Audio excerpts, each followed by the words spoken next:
Welcome back to what Arty Noobs with General Disturbance. This is a Hummel, the Tier 6 German SPG. It's located on the north spawn of Malinovka, and this one is under the command of the Armoured Professor. Now, just before the game started, he sent a message in chat. I didn't see exactly what it said, but we'll find out in a short while.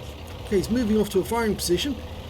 This is the Arty that's built on the Panzer Mark IV with Panzer Mark III bits in it, and it's a 15cm howitzer capable of doing 680 alpha and penetrating through 39mm of armour with a 7.1 meter burst radius. He fires around at the Hellcat. Oh my god, that is a penetrating round right into the Hellcat.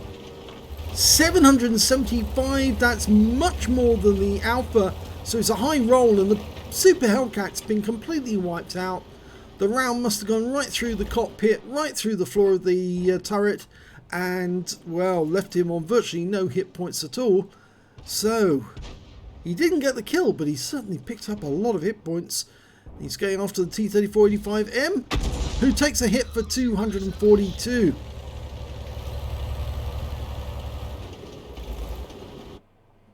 Now, the one bad thing about the Hummel, really, is that you don't get enough ammunition for it, which is surprising because the Germans had no problem with ammunition during the war. You only get 18 rounds in the entire game, which is less than the M12, which has, well, 2 more. In fact, the Germans used to use a similar vehicle, virtually identical to the one which actually carried the gun, which would carry around all the ammunition for a battery of the Hummels. So they were never short of ammo. Sorry. I do beg your pardon.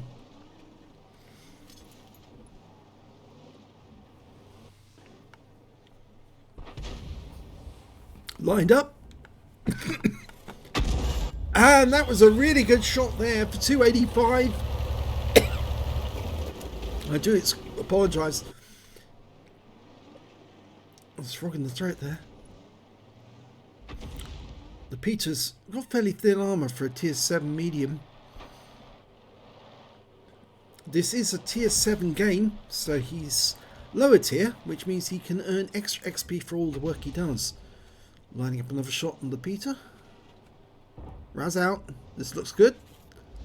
Lands just a little long for 168. I think that was RNG because it was bang on target, but the shell decided to veer slightly longer. 27.98 seconds is the reload time, which is fairly long for a 15cm howitzer, but the higher you go in the tiers, the quicker the reload time does become.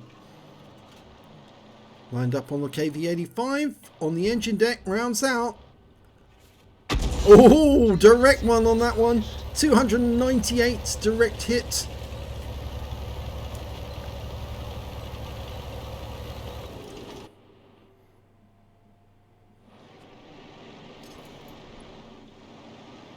Okay, we've got a whole bunch of enemy tanks now to fire at. In fact, 5 of them. This should make it very easy for target selection. There's a T-29, a KB-3. Just needs to pick one which has got a fair amount of hit points and destroy it.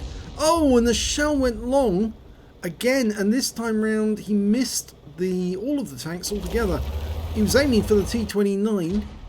He's moved just slightly to adjust his figure and adjust his firing point to avoid counter battery. And the only tank we've got up there at the moment is the P-43 Tur, who's actually, well, he's facing incredible odds because all these guys, the other guys, are out after him. And it looks like that P-43 Tur is going to have to escape by going over the edge of the cliff. You can do that in dire circumstances, but unfortunately he went down and crashed. So he was pushed off the cliff by the IKV and died at the bottom. Oh, the IKV dies very finely by the OI, derping him, and we're lining up around on these guys. The Chiri takes the hit for 270. Our Our guys have got down to the other end of the map, and it looks like most of their forces are actually up the hill. And this normally does actually work against the enemy if they do this, because it means that they don't have enough cover in their cap to prevent or stop a reset from happening. The OI on their team's moving fast and quick to get to the tree line. Rounds out. It's going to hit the T29. No, it hits the OI.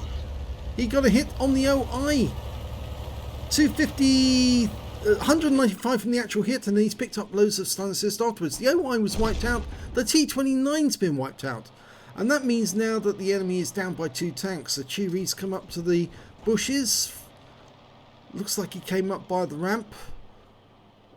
He's a one-shot though. If he can get a shot in... Oh, he's gone. Okay, that's good. So 2 enemy tanks on the hill still. A KV-3 and a Peter. Of course, the Peter is the one we were firing at before. We didn't see where the KV-3 went afterwards. Now, he might have dropped down into that dip. Yes, that's what the Armored Professor's thinking as well. It's a distinct possibility, but he didn't actually. He stayed behind the rock. Makes him a difficult target, but he's firing just to one side, and he picks up potential high caliber by getting 74 hit points of splash. Now the other thing is to keep him stunned whilst our teammates start putting rounds into him. But he seems to be fairly safe behind that rock. But the further he pulls back, the more likely that the Armored Professor is going to put a round directly into him. Okay, he's lined him up, waiting for the reload to complete. Here we go, rounds out, and he pulls forward just the right moment, but it wasn't far enough, and he takes a round for 190. So 2,751 hit points of damage so far. And he's killed, which means he picked up the stun assist as well. There's only one enemy remaining now. It's the FB304. We don't know where he is, but I think we're about to cap out. So if that P43 Biz does not get out of the cap, he has left the cap. He's done a reset. And there's the FB304 lining up a shot. Rounds out. This could... Oh, he changed direction at the right moment to do so. But he still got killed by our Chiri. So good game for the Armored Professor. Potential high caliber, we'll have to see if he did get that in the end of battle results. And he got an ace tanker in that game. The Armored Professor did exceptionally well. He not only got an ace tanker, he also got a Bruiser medal for getting at least 5 critical hits. He got 13. A Gore's medal for doing more damage than 8 times the hit points for his own vehicle. A Confederate medal for hitting more of the enemy than anyone else in his team. In fact, he didn't get a single kill in that game, but he certainly hit a lot of the enemy.